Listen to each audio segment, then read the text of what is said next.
What's going on, Bible drillers? And welcome to another episode of Learning the Bible Together, a place to learn, grow, and explore Scripture.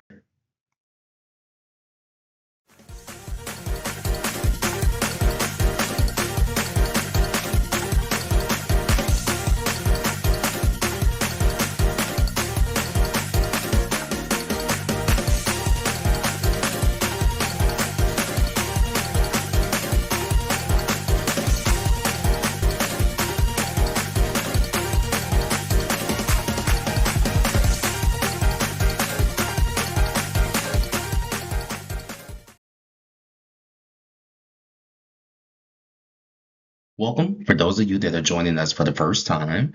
My name is Terrence. I live in Louisiana, and I am the creator and host of this series. This channel was started because it had been a thought that came across my mind multiple times, and I finally acted upon it. And I'm glad I did because I've learned so much about the Bible.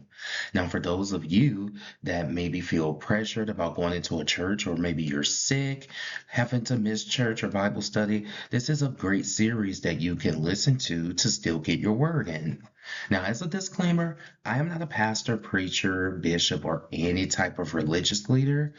I'm just a person that wants to learn more about the Bible, and I am inviting anyone along with me who wants to join me on that journey. Now we'll talk about how the flow of the Bible study will work. We normally take a look at three different scriptures within our Bible study. However, for this specific lesson, we're going to take a look at five. Now, for each of those five scriptures, we're going to take a look at the King James Version first. Once we read it, I'll have you to pause the video and you write down your perspective on what that verse means to you. Next, we'll take a look at the New International Version. This is a modern day version. Me personally, the King James Version, sometimes I have a hard time understanding it, but the New International Version helps with that. So we're going to read it as well. If that helps to get a better understanding or it changes your perspective of what you've read during the King James Version, it's there for you. Lastly, we'll take a look at the International Children's Bible Version. So if you have children that you are rearing up into Christ, you would like for them to learn more about the Bible, they can also watch and learn from this series as well. Or if the International Children's Bible helps you as an adult, because it is the most simplified version that we can find for you to be able to understand, it's there for you to learn and understand.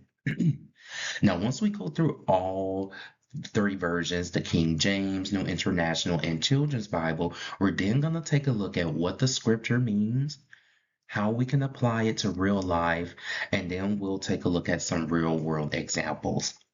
Lastly, for each scripture, we're going to do a check your understanding. And basically, it is four multiple choice questions that are going to ask you about the scriptures we just went through. Now, don't look at it as a test or an exam. It's just something to check your understanding and making sure that what we've gone through is indeed sticking with you.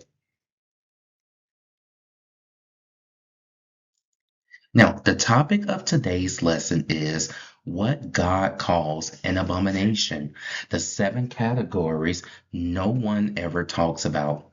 The scriptures that we're going to take a look at are Proverbs chapter 6, verses 16 through 19, Leviticus chapter 18, verse 22, Deuteronomy chapter 25, verses 13 through 16, Proverbs chapter 11, verse 1, and Titus chapter 1, verse 16.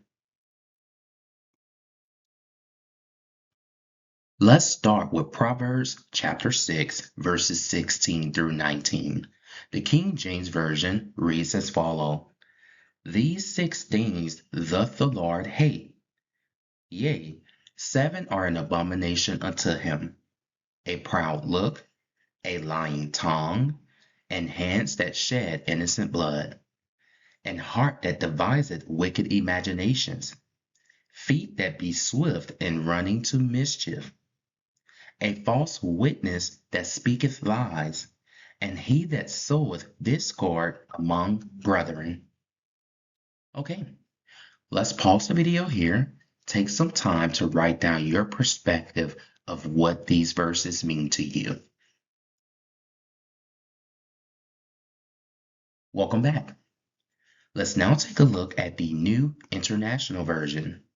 It reads, "There are 6 things the Lord hates, 7 that are detestable to him: haughty eyes, a lying tongue, hands that shed innocent blood, a heart that devises wicked schemes, feet that are quick to rush into evil, a false witness who pours out lies, and a person who stirs up conflict in the community."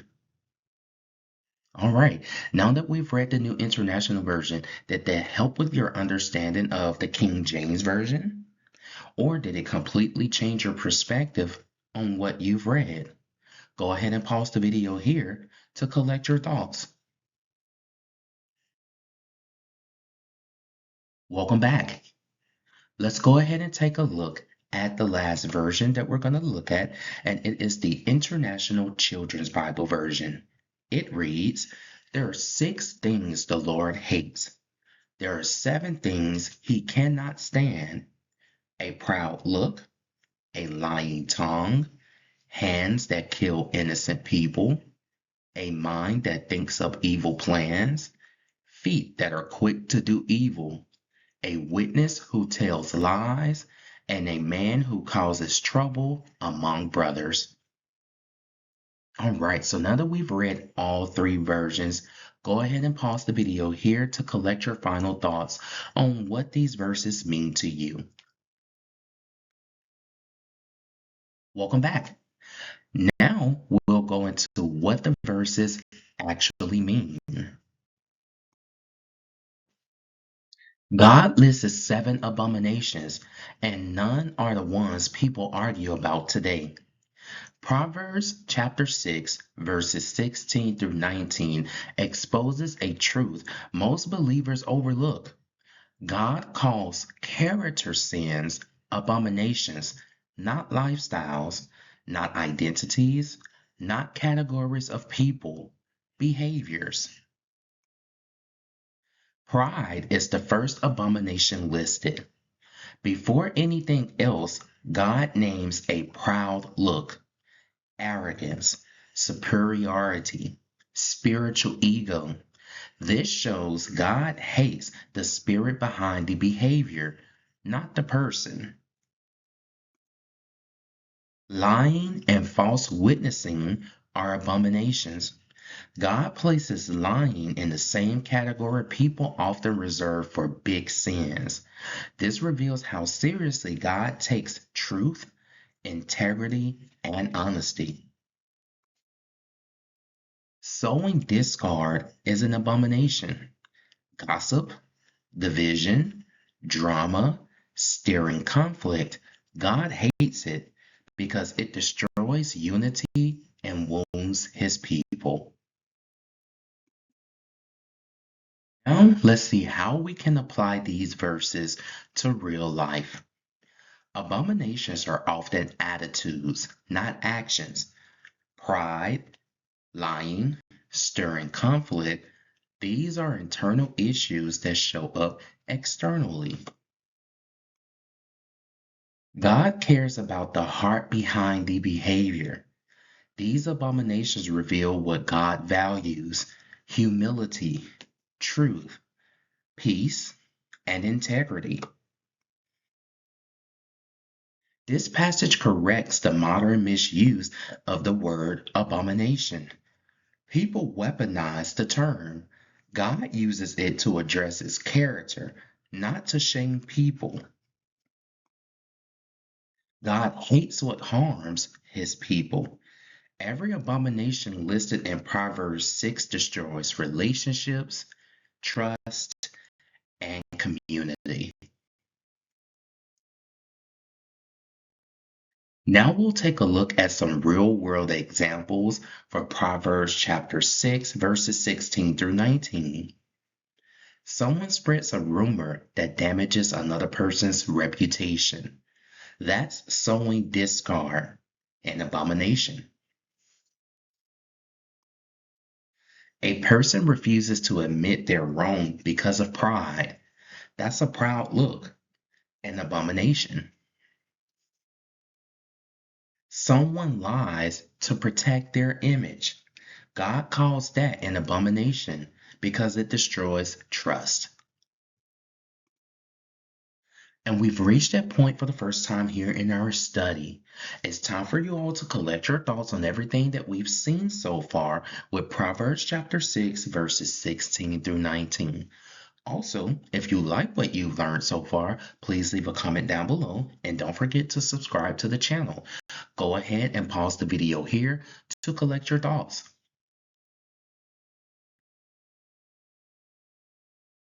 Welcome back. Now it's time to check for your understanding. Number 1, according to Proverbs chapter 6, verses 16 through 19, what is the first abomination listed? A proud look. B, idolatry. C, dishonest scales. Or D, sorcery. A proud look. 2, which behavior does God call an abomination in this passage? A, eating certain foods. B, wearing mixed fabrics. C, not attending church. Or D, sowing discord among others. D, sowing discord among others. Number 3, what do abominations in Proverbs 6 primarily deal with? A, character and behavior. B, ritual laws. C, dietary restrictions. D, ceremonial practices. A, character and behavior. Number 4, why does God call these behaviors abominations? A, they break Old Testament rituals. B, they are culturally outdated. C, they only apply to Israel. D, they destroy unity, trust, and relationships. D, they destroy unity, trust, and relationships. Awesome job, everyone. Now we'll move on to our next scripture, which is Leviticus chapter 18, verse 22. Let's start with the King James Version. It reads, "Thou shalt not lie with mankind as with womankind. It is abomination." Okay, go ahead, pause the video, and write down your perspective of this verse. Welcome back. Now, let's take a look at the New International Version, the modern version. It reads, "Do not have sexual relations with a man as one does with a woman. That is detestable." Okay, did reading this version help you understand the King James Version better, or do you have a different perspective now? Go ahead and pause the video to get your perspectives in order. Welcome back. Let's now take a look at the final version, which is the International Children's Bible Version, and it reads as follows. "You must not have physical relations with a man as you would woman. That is a hated sin." Okay, now that we've read the last version, go ahead and pause the video to collect your final thoughts. Welcome back. Now we'll take a look at what the verse actually means. Leviticus 18 lists moral boundaries, not cultural preferences. This chapter outlines behaviors that violate God's created design, not temporary rituals or symbolic laws. These are moral laws rooted in God's character, not Israel's culture. Abomination here refers to a violation of God's intended order. The Hebrew word tu'eva in the context means something that goes against God's design, not something that makes God disgusted with the person. It's about actions, not identities. This category is different from ritual abominations. Some abominations in scripture were ceremonial, for instance, food laws or fabric laws. Leviticus 18 deals with moral abominations, which are universal and not tied to Israel's temple system. The purpose of this passage is protection, not condemnation. God gives these boundaries to protect human dignity, family structure, community health, spiritual purity. It's about order and not shame. So let's take a look at how we can apply it to real life. Not all abominations in the Bible are the same type. This passage represents moral abominations, which are different from social abominations like injustice, ritual abominations like ceremonial laws, or hypocrisy abominations like Titus 1 and 16, what we'll take a look at later on within this study. The scripture must be read in context, not isolation. Leviticus 18 is part of a larger moral framework that includes incest, exploitation, abuse, idolatry, and violations of covenant relationships. It's not a standalone verse. God's boundaries are rooted in his design, not human opinion. This passage reflects God's intention for how relationships and sexual function within his created order. This scripture is often weaponized, but God's intent is clarity, not cruelty. The goal is to understand categories, not to attack people.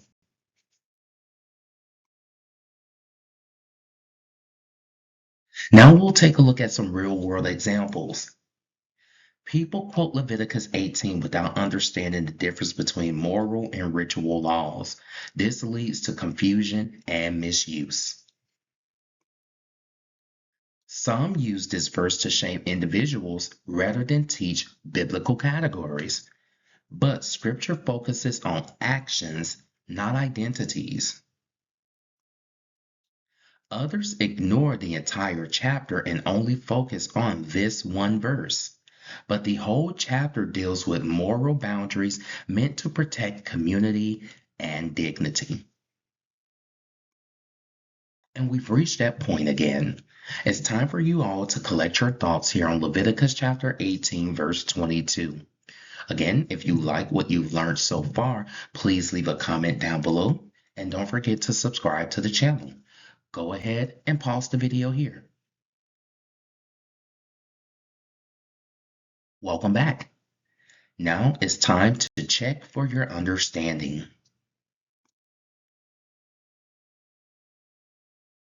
Number 1, what type of abomination is described in Leviticus 18? A, economic, B, ritual, C, social, D, moral. D, moral. 2, what does the word abomination mean in this context? A, something culturally disliked. B, a violation of God's created order. C, a temporary ceremonial impurity. D, a political offense. B, a violation of God's created order. Number 3, how is Leviticus 18 different from ritual abominations? A, it deals with food laws. B, it focuses on temple practices. C. It applies only to Israel. D. It addresses universal moral boundaries. D. It addresses universal moral boundaries. Number 4. What is God's purpose in giving these moral boundaries? A. To protect dignity, order, and community. B. To shame people. C. To create cultural division. Or D. To establish ritual purity. A. To protect dignity, order, and community. Awesomeness. So it is now time to move on to our third scripture, which is Deuteronomy chapter 25, verses 13 through 16. Let's start here with the King James Version. It reads, Thou shalt not have in thy bag divers weights, a great and a small. Thou shalt not have in thine house divers measures, a great and a small. But thou shalt have a perfect and just weight. A perfect and just measure shalt thou have, that thy days may be lengthened in the land which the Lord thy God giveth thee. For all that do such things, and all that do unrighteously, are an abomination unto the Lord thy God. All right, go ahead and write down your perspectives on what these verses mean to you. Pause the video here. Welcome back. Now, let's look at the New International Version. It reads, Do not have two differing weights in your bag, one heavy, one light. Do not have two differing measures in your house, one large, one small. You must have accurate and honest weights and measures so that you may live long in the land the Lord your God is giving you. For the Lord your God detests anyone who does these things, anyone who deals dishonestly. Okay, did reading the New International Version help your perspective of the King James Version? Go ahead and pause the video and collect your thoughts. Welcome back. Let's go ahead and take a look at the final version, which is the International Children's Bible. It reads as follows. Don't carry two sets of weights with you, one heavy and one light. Don't have two different sets of measures in your house, one large and one small. You must have true and honest weights and measures. Then you will live a long time in the land the Lord your God is giving you. The Lord your God hates anyone who is dishonest and uses dishonest measures. Okay, go ahead and pause the video here so you can collect your final thoughts or write down your final perspectives on what these verses mean to you.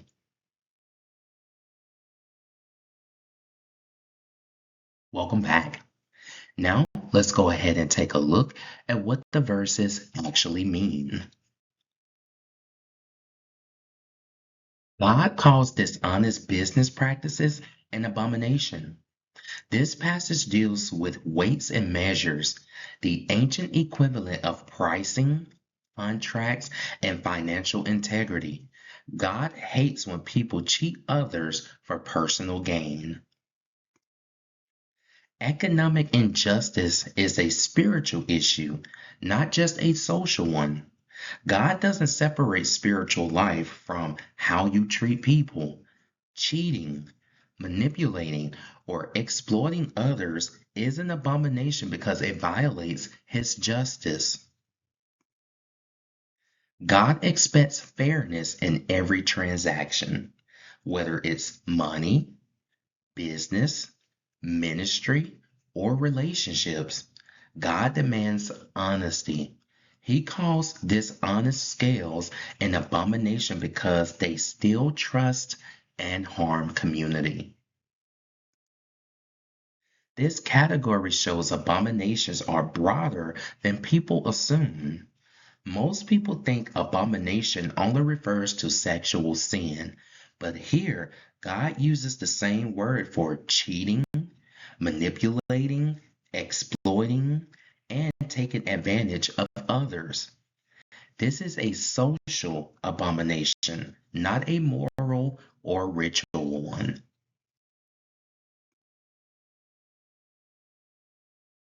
So let's take a look at how we can apply these verses to real life. God cares about how you treat people in practical situations. Integrity in business, ministry, and relationships matters to him. Abominations include injustice, not just immorality. This scripture expands the conversation beyond the narrow way people use the word today. God hates systems that exploit the vulnerable. Dishonest scales represent unfair systems. God calls them an abomination because they harm the powerless. Your character is revealed in how you handle money, fairness, and responsibility. God values honesty more than image.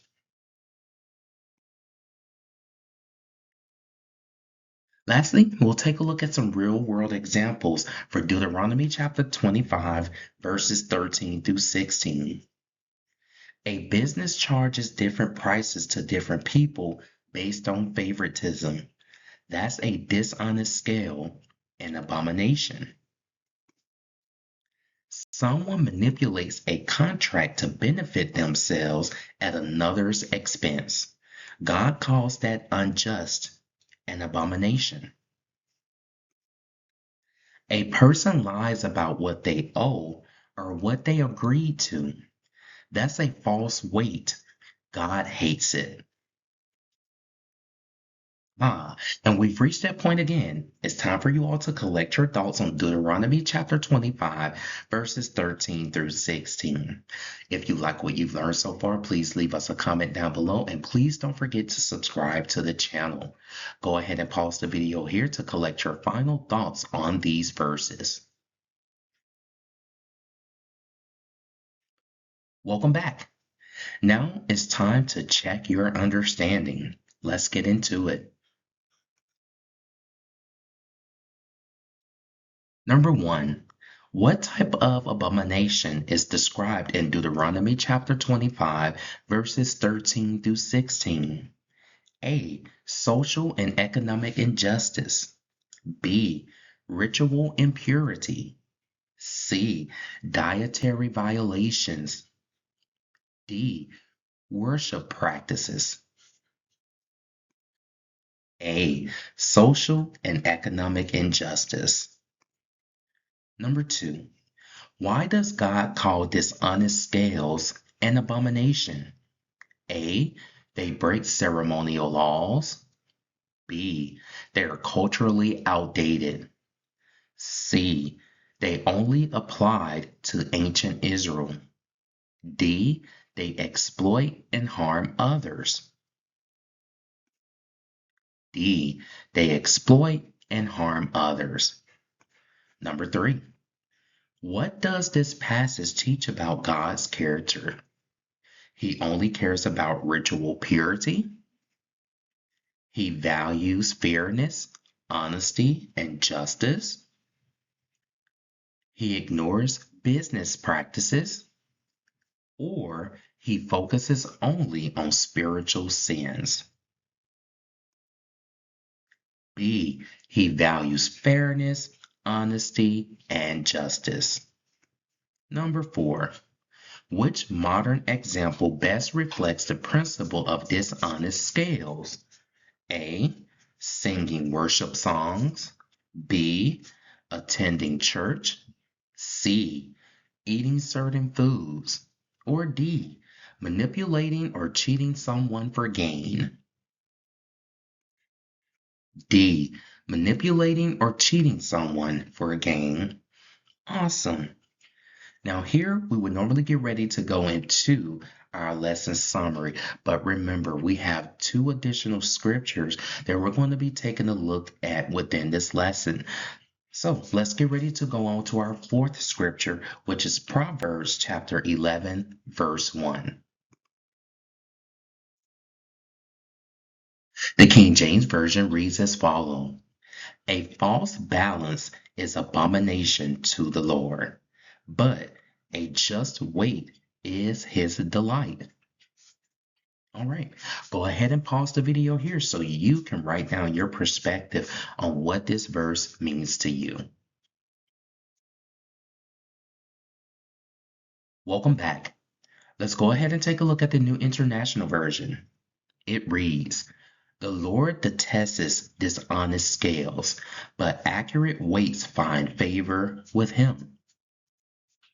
Did reading the New International Version help you understand the King James Version better? Go ahead and pause the video, update your perspectives, or write down a new one. Welcome back. Let's now take a look at the International Children's Bible Version. It reads, The Lord hates dishonest scales, but he is pleased with correct weights. All right, good people. Go ahead and pause your video here to collect or write down your final perspectives on what this verse means to you. Welcome back. Let's now take a look at what the verse actually means. God calls dishonest scales an abomination again. Proverbs 11, verse 1 reinforces what Deuteronomy 25 taught. God hates injustice, especially when it's hidden behind business, leadership, or influence. This shows that abominations are not just about morality, they're about integrity. God delights in honesty and fairness. The verse contrasts, two things. First, dishonest scales to an abomination, just weights to his delight. This reveals God's heart. He values truth, fairness, and righteousness in everyday dealings.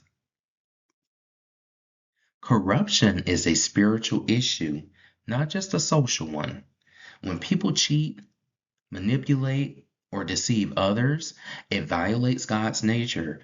He is a God of justice, so injustice is an abomination to him. This verse expands the definition of abomination beyond personal behavior. It includes business ethics, leadership integrity, fair treatment, and honest dealings.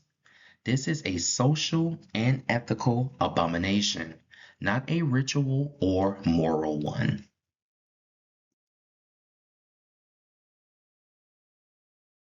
So here's how we can apply it to real life. God cares about how you treat people when no one is watching. Integrity is measured in private decisions, not public image. Abominations include corruption, not just immorality. This challenges the narrow way people use the word today. God expects believers to be fair, honest, and transparent, whether in business, ministry, or relationships. Fairness matters. This scripture calls out systems that harm the vulnerable. God hates when the powerful take advantage of the powerless.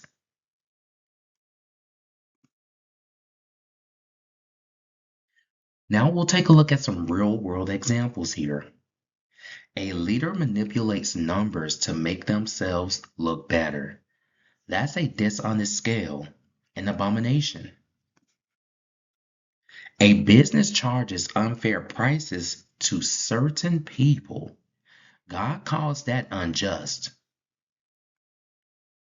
Someone hides information to gain an advantage.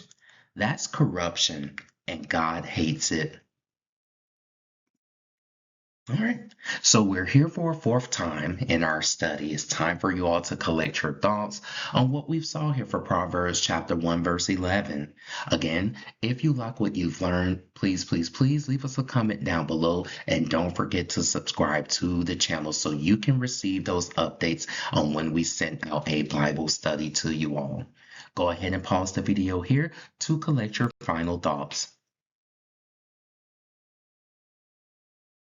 Welcome back.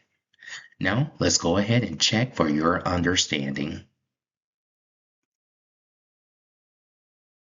Number 1, what does Proverbs chapter 11, verse 1 call abomination? A false balance or dishonest scale. B, eating certain foods. C, missing a ritual. Or D, wearing mixed fabrics. A false balance or dishonest scale.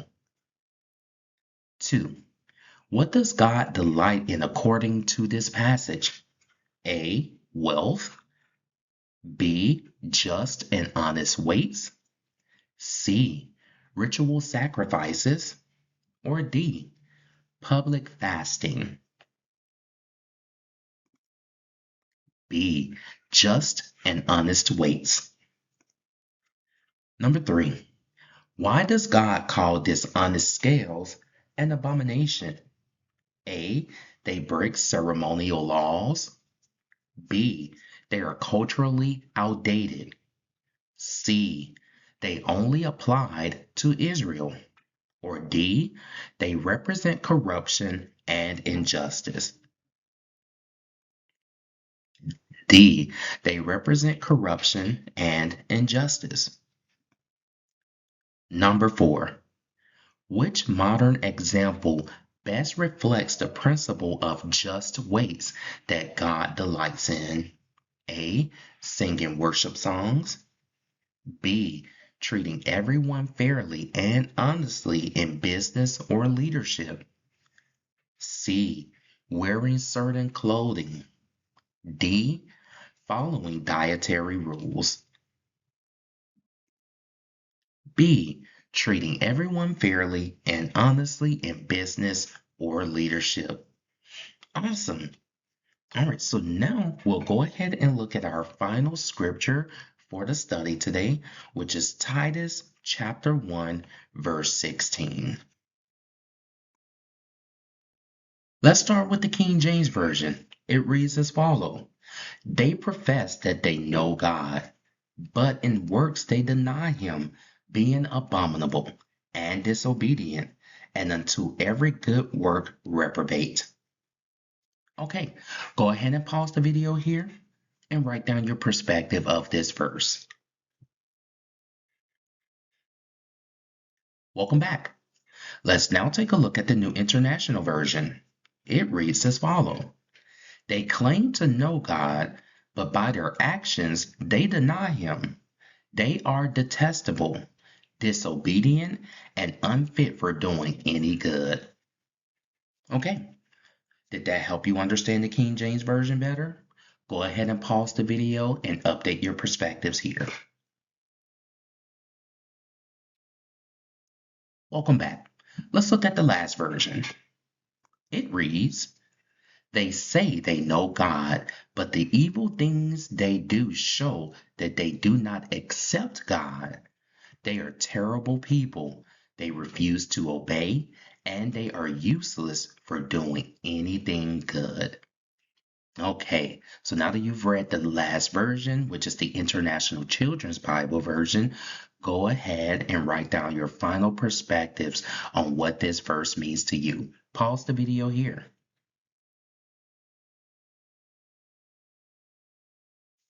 Welcome back. Now we'll take a look at what this verse actually means. Titus chapter 1 verse 16 exposes a different kind of abomination, which is hypocrisy. Paul says there are people who claim to know God, but their actions deny him. This isn't about lifestyle categories, it's about integrity. God calls hypocrisy abominable because it misrepresents Him. When someone uses God's name but lives in a way that contradicts Him, it damages God's reputation, the witness of the church, and the faith of others. This is why hypocrisy is such a serious category. This abomination is about character, not ritual or morality. It's not about what someone does in a moment. It's about a lifestyle of pretending, a double life, a false image, a contradiction between words and actions. God values authenticity over performance. He would rather someone be honest about their struggles than pretend to be righteous while living the opposite. Now let's see how we can apply it to real life. Abominations include hypocrisy, not just the behaviors people argue about. This expands the conversation and corrects misuse of the word. God cares about consistency between belief and behavior, not perfection, consistency. Hypocrisy harms the credibility of the gospel. People are drawn to authenticity, not performance. This scripture challenges believers to live what they claim, not to impress people, but to honor God.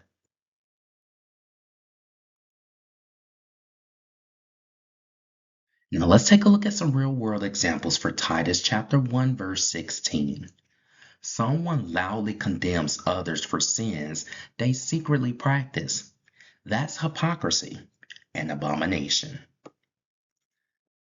A person uses God's name to gain influence but lives without integrity. Their works deny Him.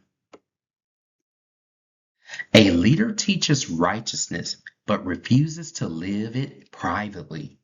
God calls that abominable. We've reached that point in our study today for the final time. It's time for you all to collect your thoughts on everything that you've seen here on Titus chapter 1 verse 16. Lastly, remember, if you like what you've learned so far, please leave us a comment down below and please don't forget to subscribe to the channel. Go ahead and pause the video here to collect your final thoughts. Welcome back. Now, let's check your understanding. Number 1, according to Titus chapter 1 verse 16, what makes a person abominable? A, their actions contradict their claim to know God. B, their lack of ritual practices. C, their cultural background.